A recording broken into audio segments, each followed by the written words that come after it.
Fala galera, sejam bem-vindos ao canal.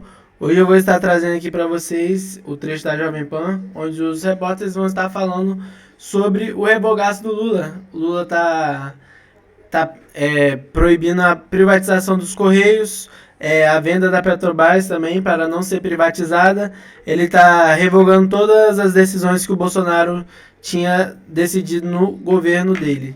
Então vamos estar vendo que os repórteres vão estar falando e as consequências dessas decisões. Contra a população da Armada. Não entendo por quê. Medo do quê? Da população se revoltar? Por quê? Não entendo por quê esse problema da população da Armada. Ao mesmo tempo, nós vemos no discurso mesmo o presidente dizer que ele não aguentava mais ver um coitado preso porque roubava só um celular para comprar uma coisinha no final de semana. Então, é um discurso de um governo que se mostra pró-crime. Ele é do lado do criminoso, ele não é do lado do cidadão trabalhador, do cidadão de bem. Isso é muito claro, não só nos discursos, como também nas atitudes, onde ele revoga esse decreto dos armamentos. E os outros decretos aí, a gente vê a revogação dessas estatais, é uma coisa que me deixa muito triste. Uma coisa que não se fala muito na Petrobras no Brasil. Mas uma coisa que quase não se comenta, e eu tive muito contato com o pessoal dos Correios, que era a instituição mais confiável do Brasil. Os Correios já foram a primeira já foi. Era Vargas? Né? Não, há pouco tempo o Correio, ele tinha a confiabilidade total dos brasileiros, porque você mandava um material, esse material chegava íntegro. Então a confiabilidade dos Correios era muito grande. E os Correios, foi destruído pela era PT. E o principal alvo do PT foi a Postales. A Postales era o órgão de saúde dentro do Correio. E quando eu estava em campanha em 2014, eu era vereador e estava em campanha para deputado estadual, eu fui viajando no interior e conheci algumas pessoas que trabalhavam no Postales e me falaram dessa triste realidade da destruição total do Correio e do Postales. Da onde se tirou dinheiro, e muito dinheiro foi desviado para cofres particulares. Petrobras não precisa nem falar porque é um caso público e notório.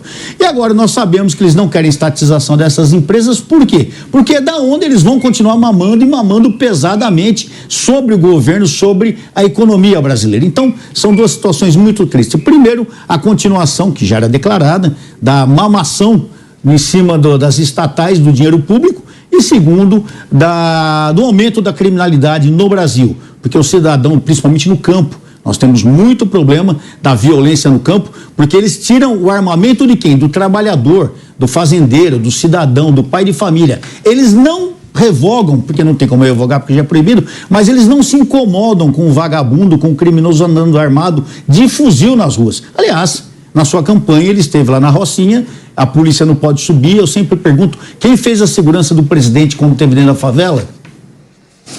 Eu não sei, ele vai tirar as armas de lá? Não vai. Ele não está preocupado com o criminoso andando armado. Ele está preocupado com o pai de família andando armado. Isso é público e notório. Será? A privatização dos Correios, ela é um ponto bem interessante para a esquerda, né? Porque foi daí que surgiu o escândalo do mensalão, né? Uhum. Então, eu lembro que eu trabalhava em Brasília, eu trabalhei na CPI dos Correios, né? Com a oposição ao governo Lula na época. E toda essa história de mensalão, ela começou através da CPI dos Correios, de uma denúncia do Roberto Jefferson, envolvendo justamente o COAF, que a gente estava falando na semana passada, que agora o Lula quer colocar sob a gerência do Haddad, né? Então, olha como as coisas vão se encaixando, né? E a EBC, nessas horas a gente percebe o quanto a gente já está mais velho, né? A EBC também trabalhava em Brasília na época da criação, e a justificativa do Lula era justamente de que ela seria uma BBC. A BBC britânica a EBC seria a BBC brasileira. E se transformou, na época a gente até falava muito nisso, era a TV do Lula, simplesmente uma propaganda midiática do Lula, e não teve nenhum outro fim. Não teve uma justificativa popular ou de acesso à cultura ou de promover a cultura. Virou a TV do Lula. Então agora, quando eles barram essa privatização, é justamente para voltar aos velhos hábitos. E a EBC que anda de mão dada com a SERPRO, né, que é o Serviço Federal de Processamento de Dados. Esse, de fato, o Lula vai querer ter ali no controle absoluto, porque também anda de mão dada com a EBC. Ainda mais agora que... lógico, todo anda de mão, porque ninguém solta a mão de ninguém. Ninguém solta a mão de ninguém, exatamente. E lembrando que você mesmo falou que não é novidade para ninguém, porque foi tudo prometido em campanha. E o senhor falou aqui na semana passada que você tem uma coisa que o senhor admira na esquerda, é esse lance deles andarem com as mãos dadas. Ninguém larga a mão de ninguém. Não larga nada. Ainda se falando dessas estatais, eles não vão largar, porque um vai costurando no outro. Como você mesmo falou, Denis, a EBC, que é a Empresa Brasil de Comunicação, agora vai andar mais de mãos juntas do que nunca, né? Porque ele vai tomar conta dos nossos digitais aí, nossas mídias digitais, e a CEPRO talvez seja a menina dos olhos de ouro desse atual governo. O que eu acho mais triste nesse processo todo é que a discussão ela não é técnica. Se vai privatizar, se deve privatizar, como deve ser privatizado ou não. A decisão é sempre quem vai ter o controle. Quem vai ter o controle. O governo tendo o controle pode indicar pessoas para dentro desse processo, como a Deise bem falou dos Correios, que foi da onde surgiu o escândalo do Mensalão, e aí eles têm verba de publicidade, ali eles têm verbas das estatais, ali tem dinheiro do povo. Então essa é a lógica. Eu acho que tem alguns pontos aqui que poderiam ser bem discutidos sobre privatização, como, de que forma, mas o PT já tem esse viés. E não tem nenhuma novidade, que foi isso que o PT prometeu na campanha. Aqui, justiça seja feita, ele está fazendo o que ele prometeu. Sim. Ponto. É isso que ele está fazendo, ele está sendo fiel aos deles. Não vamos privatizar e vai ter mais espaço, inclusive, para a gente ter acesso a dinheiro, a recurso, para movimentar os nossos. Porque o PT precisa de base de apoio no Congresso. É lá que o Lula está olhando, é lá, por isso essa dinheiro, né? Isso custa dinheiro. O que era o mensalão, a mensalidade imensa que era paga a parlamentares para votar a favor do governo? Não se esqueçam disso. Então é muito importante que para esse tipo de pensamento equivocado nessa ideologia, não se discutir privatização de forma técnica. Sim, ideológica. Aí. Mas tudo é contra a técnica. Quando você fala que teto de gasto é estupidez, que técnica tem? Se eu ganho 100 todo mês e gasto 397, qual a técnica possível na face desta terra de Nosso Senhor que eu vá chegar no ano com um saldo positivo? Não. Que matemática é essa? Não existe. Não, é matemática, só se for. Não tem. Começa daí a falta de técnica. Não tem técnica nenhuma. Então tudo outra vez. Eu falo, não tem como, tem que torcer para o Brasil dar certo. Mas como que eu vou torcer para o Brasil dar certo? Como é que eu consigo torcer para o Brasil dar certo?